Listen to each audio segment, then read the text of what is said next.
There's a saying in dog training.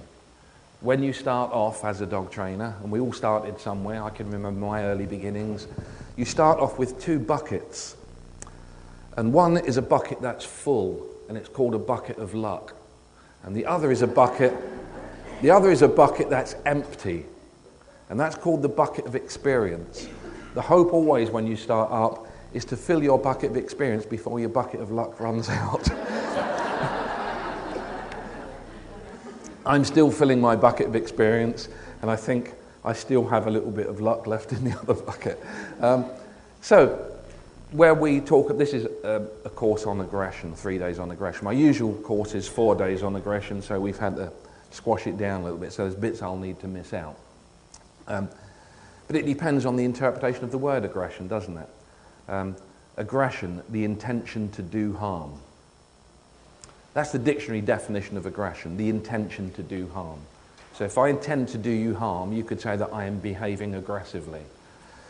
However, there's also something called a display of aggression. We actually don't want you to do you any harm at all. So that's an aggressive display. So we're going to try to cover both of those. Often, especially pet owners, completely misdiagnose the word aggression, and they apply it when the dog actually doesn't intend to do anyone any harm at all.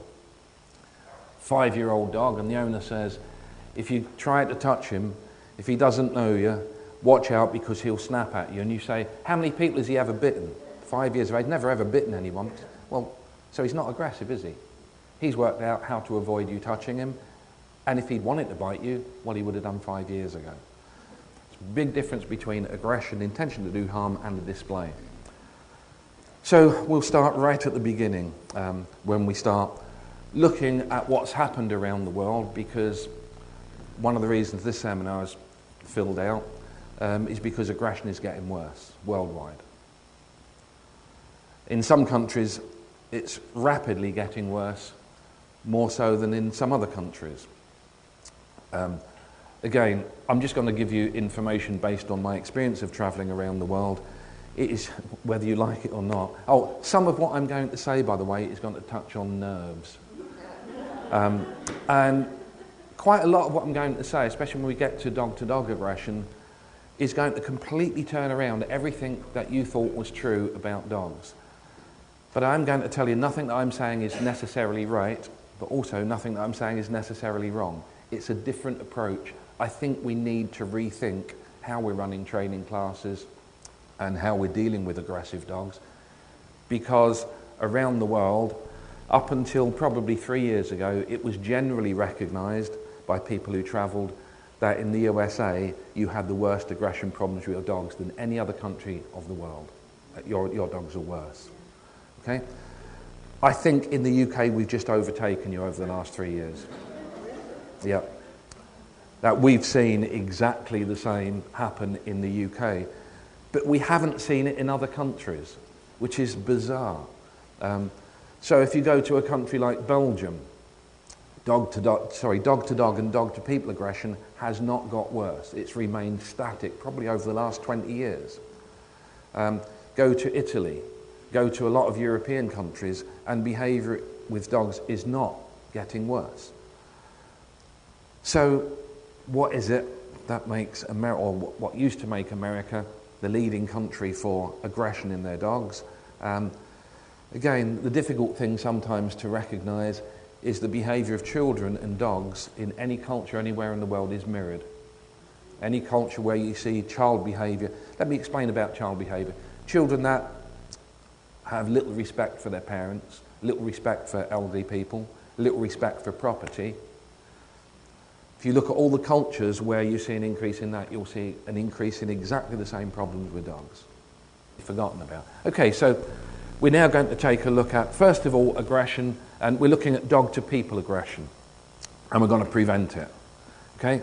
I should explain, by the way, with our book, we talk about the introduction, we talk about developmental behaviour, how different breeds develop at different ages.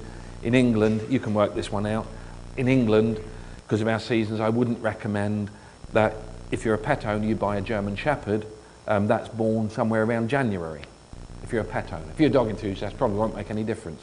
If you're a pet owner, I honestly wouldn't recommend you buy one at that time of year. Buy one that's born in July, August, you'll be fine because of the developmental behaviour. We have things that happen at a critical time in the development of a German Shepherd. You've all heard about the secondary fear imprint period, etc., 10 months of age. What happens at 10 months of age in England? We start bonfires, let off firecrackers on the 5th of November. Do you have a 5th of November over here? Yes, you do, and the 3rd and the 4th. And you don't. Okay, so, and also another major thing that changes, owners will get home from work and take their German Shepherd out for a walk in England when it was still light, and then we changed our clocks last week. You change them, remember, you change them on Saturday. The clock changes, and now the dog will only see people in shadows. It would be taken out in the morning when it's dark and in the evening when it's dark, and at that state, so correct me if I'm wrong with this German Shepherd, you can walk it amongst a crowd of people, then suddenly the clock's changed this to a particular time in its life, you take it out for a walk, it's a single person standing by themselves with a hood, hat, cap, in shadows, whoa, whoa, whoa, and that starts the whole behaviour off. And as soon as the dog does that and you pull it back, you've now just, I'm going to use a word that I don't you've now strengthened or reinforced that instinctive behaviour. You've just done it in a heartbeat.